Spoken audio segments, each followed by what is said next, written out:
Welcome to the Tim Booker channel, where wisdom is worth spreading. Wishing you a pleasant listening experience. Today, the book we're delving into is Plain Talk, subtitled Lessons from a Business Maverick. This book tells the real-life story of a comeback, featuring the protagonist, Nucor Steel. It goes from a near-bankrupt small company to becoming one of the largest steel producers in the United States. When we think of steel production, we envision enormous, hot factories, machinery roaring, and workers skillfully operating equipment, all requiring substantial capital. The steel industry is labor, technology, and capital-intensive. Given its high barriers to entry, it's best to steer clear if you don't possess significant strength. However, the predecessor of Nucor Steel, the American Nuclear Corporation, plunged into the steel industry when it was on the brink of bankruptcy. Strangely, not only did this company survive but it thrived and, to some extent, reshaped the steel industry. What's even more astonishing is that the sequel to this comeback story didn't gradually fade into obscurity, it continued to rise triumphantly. Companies that can maintain profit growth for a decade are already rare. From 1966 to 1998, Nucor maintained an annual growth rate of nearly 17%, consistently in the double digits. So, what did Nucor do right? Why was it so successful? This brings us to one person, Ken Iverson. He was Nucor's former CEO, and he brought about a profound transformation for the company. In 1965, Iverson took on the role of CEO in a critical moment and held it for over 30 years. By 1996, Iverson had stepped down as CEO, but Nucor continued to expand, becoming one of the largest steel companies in the Americas and one of the world's largest corporations. Due to his achievements at Nucor, Iverson received the National Medal of Technology, the highest honor for technological accomplishments in the United States. He is also the author of the book we're discussing today. In this book, he shares his principles of management and the key experiences of Nucor. When you hear management principles, you might expect to learn a new management model today. But in reality, Iverson wrote this book not to add another brick to the edifice of management textbooks. Rather, he aims to encourage businesses and individuals to dare to take a different path, to defy conventional theories, and to form their unique cultural spirit based on practicality. Alright, today's discussion will be divided into 3 parts. First, let's get to know Ken Iverson and understand what kind of person he was and his philosophy. In the second part, we'll explore the challenges Nucor Steel faced when Iverson took over as CEO. How they achieved big results from humble beginnings. Lastly, let's explore the corporate culture of Nucor Steel, their secret weapon for achieving greatness from a small start. First, let's get to know Ken Iverson. He was born in 1925 in Illinois, USA. He earned a degree in aerospace engineering from Cornell University and later completed a master's degree in mechanical engineering at Purdue University. With such qualifications, one might expect him to join a large corporation and showcase his skills. However, Iverson made a different choice by joining a small foundry for his career growth. This choice was influenced by a previous job experience. Iverson had worked as an intern researcher in a physics laboratory at a large international harvester company. The head of this laboratory was a stern scientist known for his exacting standards. On one occasion, when the company's president visited the lab and made an ignorant and somewhat offensive remark, the scientist did not hesitate to respond critically. This incident led to the scientist's downfall, and he eventually left the company. Witnessing his superior's fate exposed Iverson to the dark side of working in a large corporation. It became clear to him that success in such environments depended not on doing one's job well but on avoiding displeasing the bosses. It was this scientist who advised Iverson that if he truly wanted to venture into the business world, it would be better to start with a small company. Small companies, he explained, were the places where one could genuinely learn the ropes of management. Following this advice, in 1954, Iverson joined a small foundry called Nucor Corporation. He found that the scientist's advice held true. In large corporations, employees often had limited visibility, only seeing their immediate surroundings without grasping the bigger picture of how the company operated. In contrast, small businesses allowed individuals to see the full spectrum of business operations, whether it was operations, finance, research, or marketing. Moreover, small companies typically had more vitality and were better at maintaining an entrepreneurial spirit compared to their larger counterparts. Unlike large corporations with deep-rooted bureaucracies, small companies tended to have more open-minded thinking and were more receptive to new ideas. During his tenure at Nucor Corporation, Iverson served as a plant manager and chief engineer, responsible for the foundry. What was crucial during his time at Nucor? It was the creativity of the employees. On one occasion, Iverson wanted a steel pipe casting machine, but the cost was a staggering $250,000, an amount the company couldn't afford. With the chairman's approval, he and the workers built one themselves for approximately $5,000. Unfortunately, the machine malfunctioned after just a few months of operation. While many might see this experience as a failure, Iverson saw something valuable: the creativity of his employees. He discovered that even in resource-constrained circumstances, employees could achieve remarkable results through collective problem-solving. From that point on, he placed a high value on employee ideas. No matter how unconventional an employee's idea might be, as long as it made sense, Iverson supported it. He did this not because he was overly benevolent but because he understood the benefits that a spirit of adventure could bring to an organization. In his view, whether employee ventures succeeded or failed, in the long run, they made a significant contribution to both the company and its employees' success. Therefore, managers seeking to stimulate employee creativity must be willing to tolerate failure. When failure occurs, they should resist the urge to criticize and instead work with employees to extract lessons from the experience. Why did Iverson understand the benefits of a spirit of adventure so well when he first took on a leadership role? It was related to a car accident he had experienced during his youth. In that accident, Iverson totaled his father's favorite car. He had expected his father to be furious, but instead, his father simply asked him to repair the damaged vehicle. Over a year later, with his father's assistance, Iverson finally managed to fix the car, and his father even gave it to him as a gift. This car accident not only gave Iverson his own car but also allowed him to understand the vehicle's construction through the repair process. This experience made Iverson believe that making mistakes during an adventure was not something to fear. In his words, daring to try, often failing, and learning from each failure are the keys to being invincible, both in business and in life.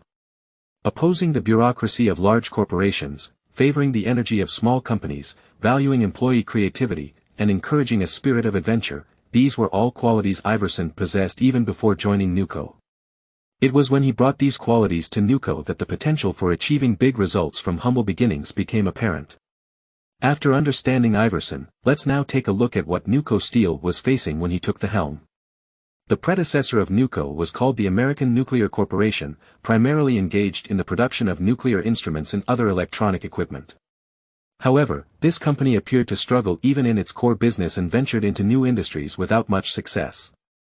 At one point, they sought Iverson's help to find a metal company, and upon Iverson's recommendation of a structural steel production enterprise, he was directly appointed to manage it. Over the course of a few years, Iverson transformed his division into the only profitable one in the entire company. However, the company faced bankruptcy due to overall losses. The company's president resigned, and the board of directors turned to Iverson as a last resort. While a promotion is typically a cause for celebration, Iverson inherited a company in dire straits. At that time, even the board had little hope, believing that the company was beyond recovery and on the brink of collapse. Although the task was daunting, the company granted Iverson enough managerial freedom.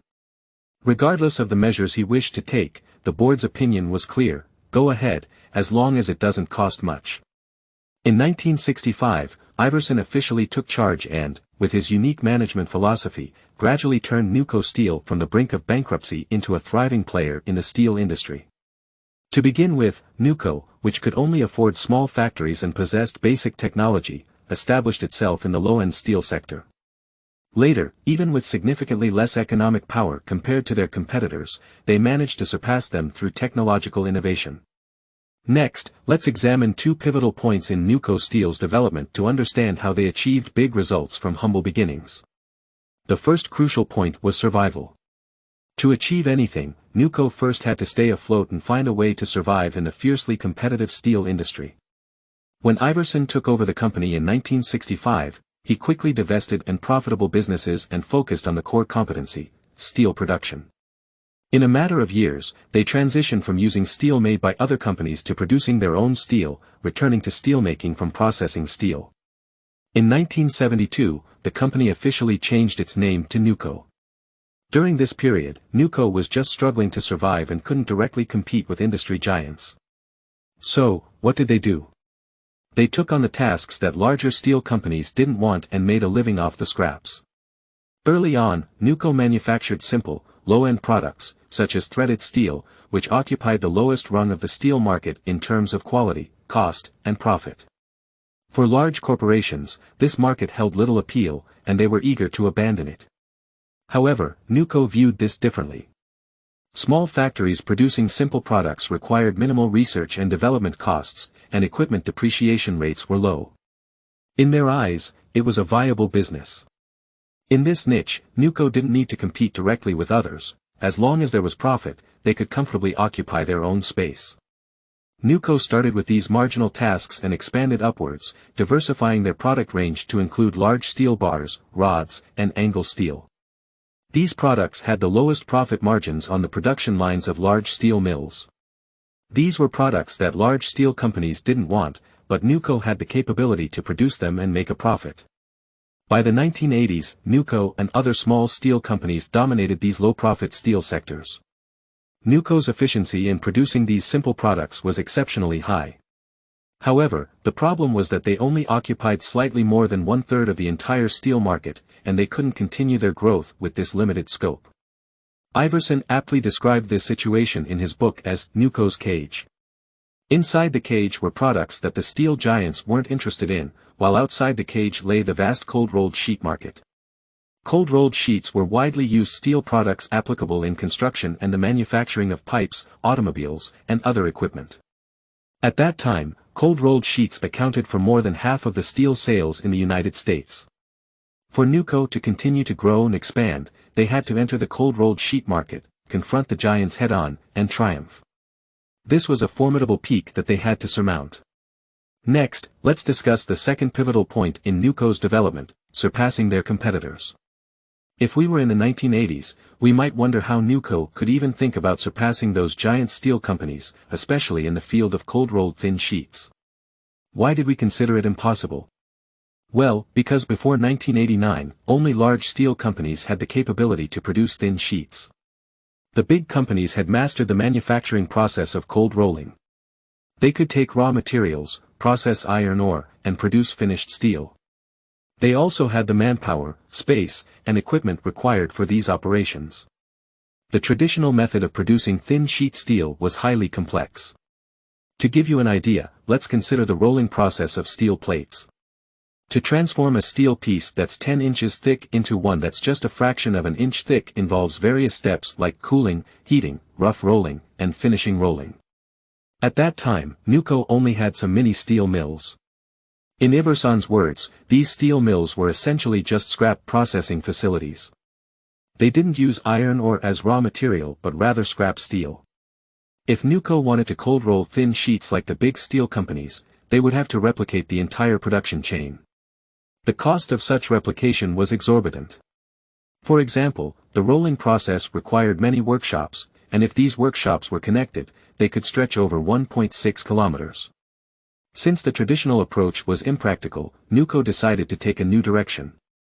Nucor came up with a brilliant idea. They poured molten steel into thinner steel molds, roughly 2 inches thick, and then turned them into sheets that were just a fraction of an inch thick. Reducing the thickness of the steel made the process less demanding on production equipment. If they could send the resulting thin sheets directly to the finishing rolling mill while they were still hot, they could further reduce the need for large-scale rolling equipment.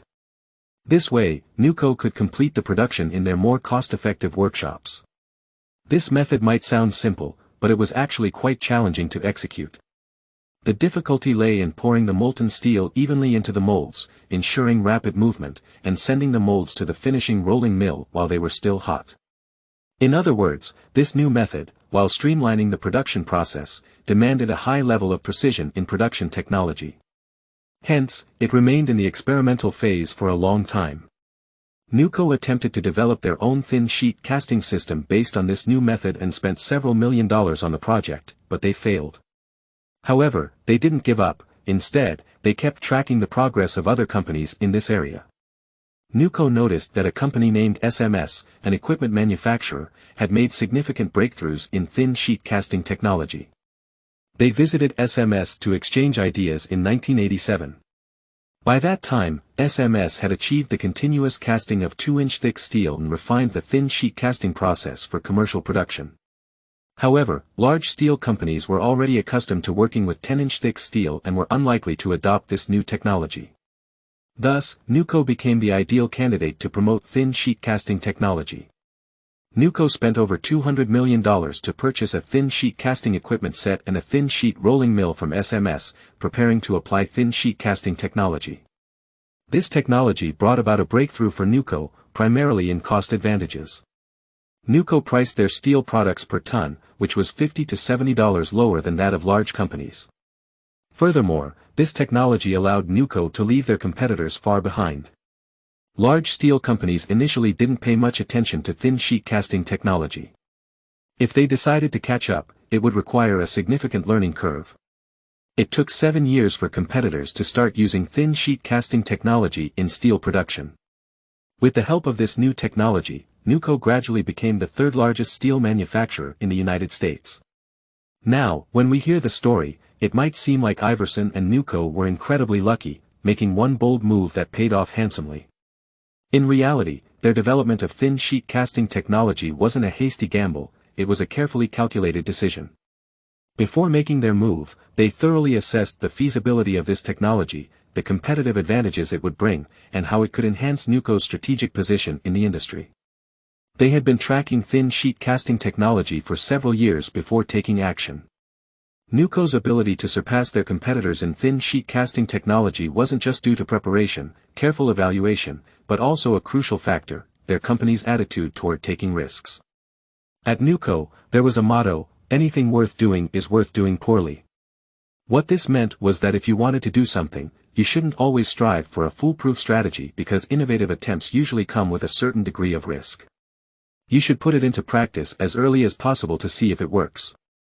This motto essentially encouraged trial and error, and, in reality, it led to many failures. Iverson mentioned that about half of Nucor's experiments with new technology, methods, and strategies ended in failure. But within those failures often lay the seeds of success. After all, didn't Nucor's thin sheet casting technology, which the steel industry now hears about, originate from one of Nucor's failures? Regarding failure, Iverson had an interesting perspective in his book. He warned against falling into the trap of avoiding failure.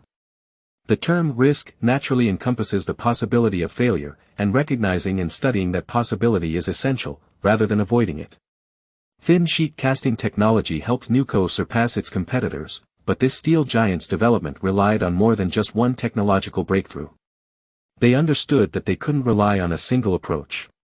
Therefore, they continually explored new technologies and achieved various innovative accomplishments.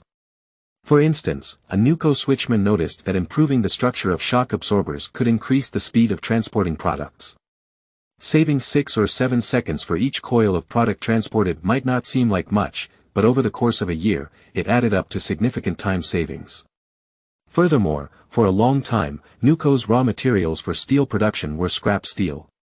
This material had significant price fluctuations, which didn't favor stable production costs.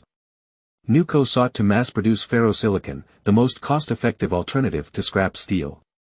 At the time, no one could produce ferrosilicon at a cost lower than high-quality scrap steel. However, Nucor's workers, through continuous experimentation, succeeded in mass-producing ferrosilicon. Commercial production of ferrosilicon not only improved the cost efficiency of steel production but also enhanced the quality of steel. It might even make Nucor's steel production process more environmentally friendly. After hearing these stories of innovation, you might wonder why Nucor, which is essentially a steel company, has so many new methods and ideas. Is it because Iverson is particularly innovative? Not quite. Many innovations didn't originate from him but from frontline employees. Is it because Nucor has a strong research and development department? No, Nucor doesn't even have an internal research and development department. So, how did these innovations come about? The answer lies within Nucor itself. When people talk about Nucor's success, they often attribute it to technological innovation or directly to Iverson. But how does Iverson himself view Nuco's success? In his book, he answers this question several times, albeit with slightly different answers. First, he says the secret to Nuco's success is 70% culture and 30% technology. He also emphasizes that the distribution of benefits, including wages, bonuses, profit sharing, and other perks, is one of the most critical factors contributing to Nuco's success. He further states that the key to Nuco's success lies in simplicity. They consistently removed complexities found in large companies, such as hierarchical systems and bureaucracy. In reality, these various answers all point in the same direction: Nuco's corporate culture. If you had to use one word to describe their corporate culture, it would be egalitarianism. At Nuco, it's not capital employing workers, it's a collaboration between capital and workers. Iverson states that an egalitarian corporate culture is an effective way to maintain an enterprising spirit. The enterprising spirit of employees contributes to the company's long-term competitiveness. Through egalitarianism, Nuco harnessed resources that other companies didn't utilize effectively, especially the capabilities, particularly the creativity of its employees. It can be said that Nuco's corporate culture revolves around its employees. Next, let's take a closer look at what sets Nuco's corporate culture apart. First, let's examine their management system. When Iverson wrote this book in 1997, Nuco was already among the top Fortune 500 companies, with annual sales exceeding $3.6 billion. Now, consider the size of their headquarters for a company of this magnitude. How many people do you think worked there? Several thousand? A few hundred, perhaps? None of these guesses are correct. There were only 22 people at the headquarters. This relatively small headquarters size reflects one of Nuco's distinctive features in management: decentralized authority. Despite the small headquarters, Nuco had numerous independent departments. At the time Iverson wrote the book, Nuco had 21 divisions, each with its own general manager. The primary requirement for these general managers was to generate a minimum of a 25% return on assets under their jurisdiction annually. On most matters, these general managers enjoyed significant autonomy. They could independently procure production materials, devise marketing strategies, and set production targets, among other responsibilities. When making significant decisions, general managers didn't need to seek headquarters approval but could rely on their own intuition. For instance, one division's general manager wanted to use induction furnaces to melt scrap iron, despite opposition from other division managers. Despite the skepticism, the general manager spent $10 million to acquire the induction furnace. Unfortunately, the equipment turned out to be a hindrance to production and served no other purpose. Later, a new general manager arrived and promptly dismantled the induction furnace. While it might sound somewhat absurd to see $10 million go to waste, it exemplifies that Nuco's decentralized authority wasn't just empty rhetoric, it was genuinely put into practice. For nearly all decisions, each division relied on its general manager and employees. To avoid mishandling matters, general managers had to depend on their employees and treat them well. Iverson emphasized that at Nuco, managers and employees worked shoulder to shoulder, sharing the common goal of long-term survival. Employees aspired to live a good life, while managers ensured that the company wouldn't lay off employees in the coming decade or even 2 decades, allowing the children of employees to work there as well. The decentralized authority system bound the interests of managers and employees closely together. So, what benefits did this system bring to Nuco's headquarters? It allowed Nuco to outperform its competitors in technological innovation, production speed, agility, and other aspects. In addition to decentralized authority, Nuco's management system had another distinctive feature: a simple management hierarchy. Typically, Fortune 500 companies have 8 to 12 management levels, but Nuco had only 4: chairman/CEO, general manager, department manager, and supervisor/professional. No more than that, even as the company grew larger. Iverson refused to add more levels. In his view, having too many management levels would weaken the channels of information communication within the organization. In Nuco, if someone needed to know something, they didn't have to call secretary after secretary, they could directly call the person who had the information. Increasing management levels not only obstructed information flow but also led to distortion as information passed through multiple layers.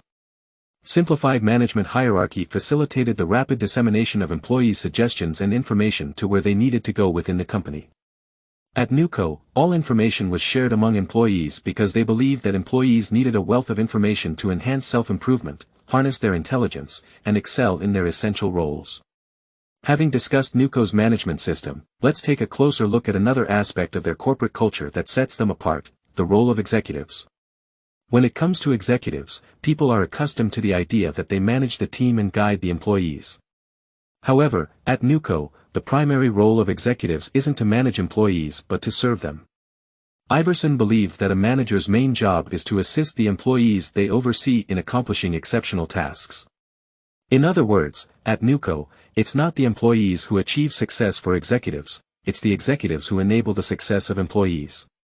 The prerequisite for achieving success with employees is building strong relationships with them, which is a key focus for Nucor's executives. The company has adopted various methods, such as engaging in informal conversations with employees to enhance mutual understanding and staying informed about the actual situation on the front lines. Executives regularly conduct formal surveys to collect feedback and take employee opinions seriously. Additionally, they hold employee meetings to listen to their concerns and suggestions. Iverson emphasized that the key to building close relationships with employees wasn't the specific methods used but the underlying intention to connect with them. He believed that getting close to employees was crucial because a manager's power stems from their subordinates. Being distant from one's subordinates is equivalent to being distant from the foundation of one's authority. In Nucor, a division general manager who didn't understand steelmaking wouldn't be dismissed, but one who couldn't maintain a good connection with employees might face termination.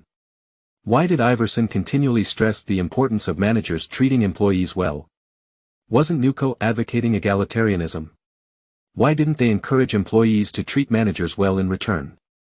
The reason is simple: steel production depends on workers, not just equipment. At Nucor, many ideas for improving production didn't originate in executive offices but from frontline workers. This leads us to the final distinctive aspect of Nucor's corporate culture, the work style of employees. When we think of steelworkers, we often envision blue-collar workers relying mainly on physical strength and experience to perform their jobs, with limited use of intellectual or creative skills. However, at Nucor, employees frequently put their minds to work to improve their tasks. For example, one employee named Timothy noticed that his division at Nucor was spending over $1 million annually on lubricating and maintaining the spiral devices on their production lines. He discovered another piece of equipment that outperformed the spiral devices, required no lubrication, and reduced downtime for repairs. This small discovery directly saved the company over $1 million. Furthermore, workers in Nucor's transportation department realized that the company's trucks and trailers weren't suitable for transporting oversized products. So, they took it upon themselves to construct more suitable trailers using available materials. Why were Nucor's employees so dedicated to improving their work? It all came down to the incentives provided by Nucor. When Iverson wrote this book, Nucor's 7,000 employees were among the highest-paid workers in the American steel industry. In 1996, the average annual income for Nucor's workers exceeded $60,000.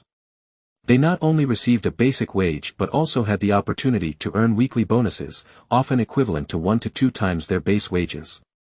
These bonuses were awarded to entire teams, not just individuals, based on team performance. The income of Nucor employees was linked to their production performance. As long as they collaborated effectively with their team, worked hard, and produced well, they could earn a substantial amount of money. Once people tasted the sweetness of bonuses, they aimed for higher bonuses and took initiative to perform at their best.